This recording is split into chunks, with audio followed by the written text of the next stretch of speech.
मित्रों नमस्कार, कैसे हैं आप सब। आज हम बात कर रहे हैं आज का जो अखबार में खबरें छपी है उसका विश्लेषण के क्रम में आज दो खबरें मेरे नजर से गुजरी जिस पे हम महत्वपूर्ण रूप से बात करना चाहते हैं। पहली जो खबर है वो सुपौल के सीओ से जुड़ा हुआ है।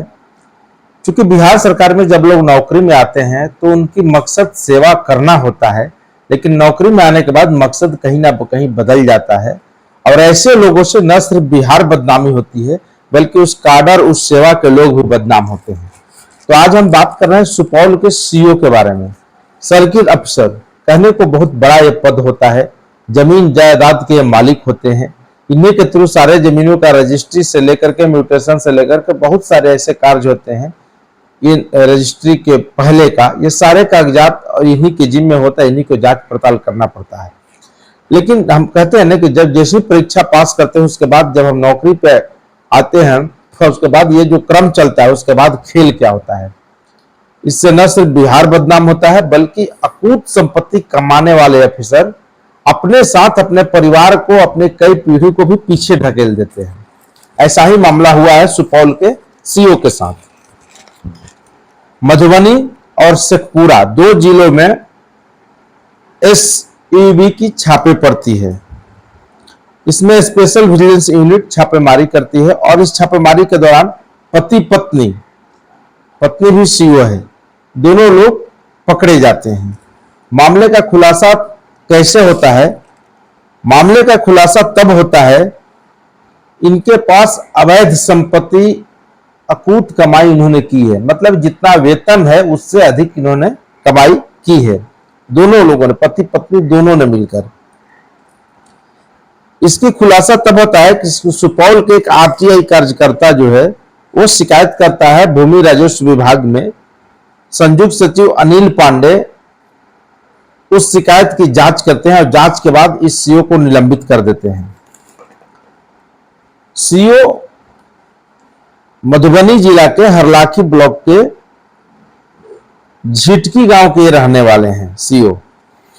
इनके द्वारा 93% अपनी कमाई का 93%, मतलब कमाई से 93% अधिक इनकी अवैध संपत्ति पाई गई है।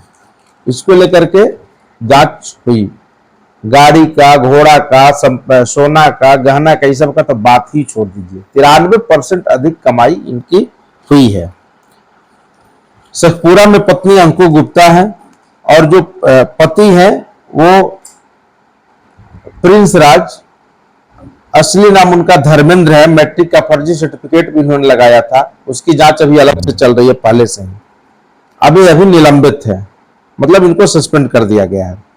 2019 में भूमि सुधार विभाग में इन्होंने योगदान दिया था और 19 से कितना दिन हुआ है, मात्र 5 साल लगभग होने को है और इतने दिनों में 93% कमाई अवैध रूप से अकूत संपत्ति इन्होंने बनाई है। और ऐसा नहीं कि पहले अधिकारी हैं, ऐसे कई अधिकारी का नाम है। बिहार इसको लेकर के काफी बदनाम है। कहा जाता है कि नीतीश कुमार तो अच्छे हैं, मुख्यमंत्री तो अच्छे हैं, लेकिन मुख्यमंत्री के जो अधिकारी हैं वो मुख्यमंत्री के कष्ट में नहीं है। हमेशा कहा जाता है कि बिहार में अफसरशाही चरम पे, इसलिए कहा जाता है और इस पे लगाम लगाना मुख्यमंत्री को एकदम प्राथमिकता है। उन्होंने कई सारे काम किए भी हैं, इसके बावजूद भी जो भ्रष्टाचारी होते हैं वो मानते नहीं है। अब ये दोनों के यहाँ छापेमारी होती है। कल शेखपुरा में रुके थे। आप सोचिए कि पत्नी घर में है और अपने छोटे नवजात शिशु को वहां रख करके अपने पड़ोस में जाके छुप गई। 4 घंटे छापेमारी के दौरान, चूंकि बच्चा नवजात है तो कहीं ना कहीं से तो भगवान हर चीज का सुराग लगा देते हैं। तो नवजात बच्चा है, उसको भूख लगी, उसको परेशानी हुई, मम्मी के पास जाना चाहते थे। इसी बीच खुलासा हुआ कि पत्नी भी यहीं पे है, पति भी वहीं पर थे। दोनों को गिरफ्तार कर लिया गया और दोनों के खिलाफ जांच चल रही है। इन्होंने किया क्या था, जो प्रिंस राज है, सुपौल में गर्मजरुआ जमीन, मतलब आम जो जमीन सरकार की गर्मजरुआ जमीन होती है उसकी दाखिल खारिज इन्होंने कर दिया था। निजी व्यक्ति के हाथों इन्होंने बेच दिया था। 3 बार इस अंचल के ये सीओ बने थे। सरकार की भी गलती देखिए कैसे होती है, 3 बार एक ही अंचल में सीओ रहे। 10 अगस्त 20 से 23 तक, फिर 30 मई 23 से 23 तक, फिर 3 अगस्त 23 से लेकर 16 फरवरी 24 तक।